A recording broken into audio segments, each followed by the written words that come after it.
And then all the phones rang. I knew that my life was going to change right there at that moment, but I didn't know how much. It's kind of hard to watch your own city go under attack.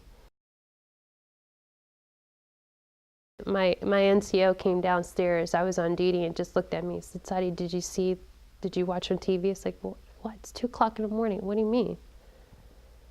And then we watched the first, and then the second one got hit.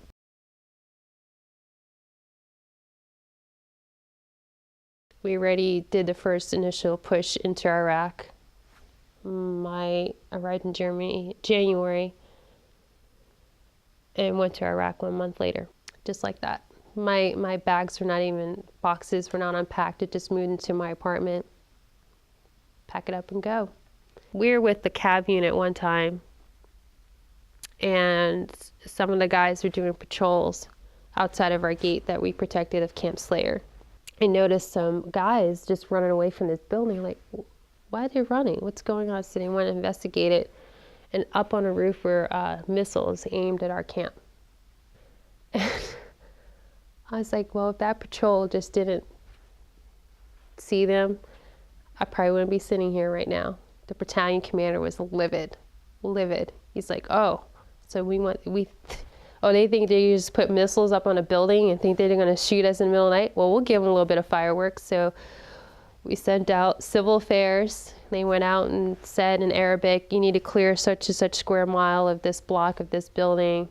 If not, you will be in a line of fire, so have you. So we're up on the roofs of our clay houses, and we're watching just fireworks as we're blowing up this whole city block where that building was with the missiles on top of it, just to make a statement. I think my favorite moment was not when we got back, was the day across the border out of Iraq into Kuwait. You could just say, the whole time we had guardian angels, because when we crossed the border in Iraq, it was the first time we've cried, because we didn't cry the whole entire time. You don't cry. You can't. If you do, it's like you're letting all the madness in, but you don't want it in. So you have to keep everything at bay. And it was the first time all of us were like, let it all out. Take these combat soldiers, they don't know that they have symptoms until they leave the combat zone, because in theater some of these symptoms protect them and keep them alive, but when they come back here to Kansas, some of these things aren't helpful. You ever use fear that would just recharge you, gives you these extra amount of adrenaline? I think we lived on that every single day of our lives. I don't think our bodies ever rested, neither did our minds. And it became natural to sleep through RPG attacks on our camps. It became normal. Left Germany, went to Fort Carson, Colorado, with the 3rd Armored Cavalry Regiment. About 9 months later, I was back in the same area in Iraq.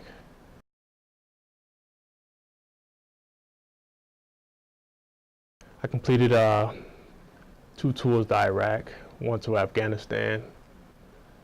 There's all this smoke around you and all this dirt, and then I'm taking care of my patient in the back, and he's calmed down. And I'm looking in the front of the aircraft, I'm like, wow, I want to do this. So my goal, my motivation to get out of Iraq, it was to apply for flight school. And mind you, I got accepted warrant officer school in August of '04. I stayed in Germany till December. I arrived at warrant officer school in January. So I had that much time to, I guess, transition. It really didn't happen. Flying a Chinook, which is, we call it Big Bus in the Sky, was, I guess, my way of giving back.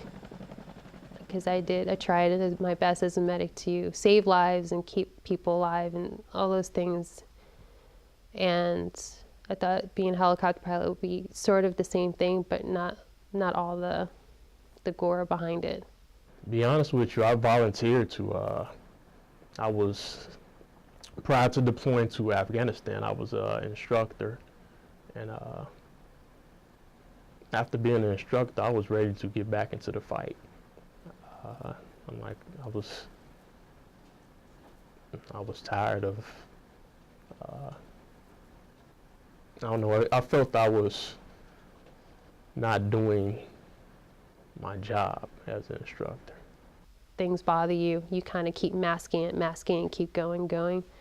And you never come full circle what you've seen or done until you're out of the element. And then you realize that you think a little bit differently than everyone else. I would argue that everyone who comes back from a traumatic experience is different. Everyone who comes back from combat is different. So the combat changed me doesn't mean all that much, because of course it does. I would call friends, soldiers, other soldiers, as far as peers, and ask them, how were they feeling and things like that. And I don't know, some of them would tell me the truth. Some of them like, hey, I'm good, The majority, meaning over half, are kind of pushed to come see us by someone who really cares about them. And part of that push is required because they know something's a little bit wrong with them. However, because of stigma, because they don't want to receive help, I don't want to receive help for anything. Someone needs to push me just a little bit further to get me over that fence. And it's usually someone who loves them or cares about them, and that can be all kinds of folks.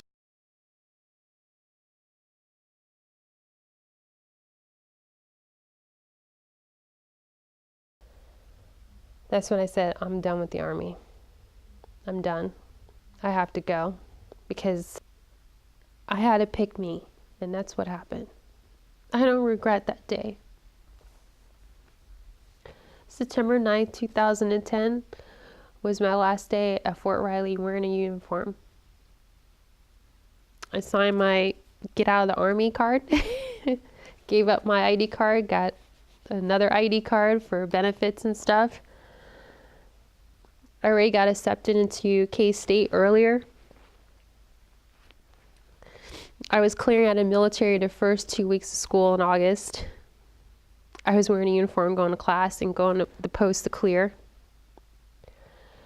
And on that day, September 9th, I was driving out of the airfield gate.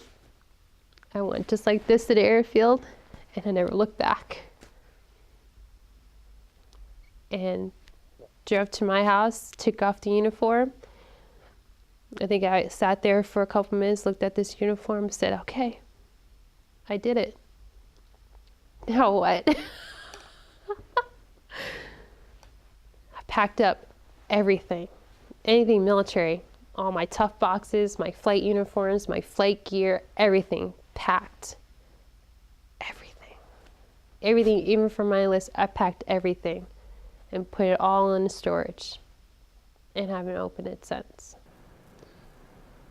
Right now, I'm still undecided.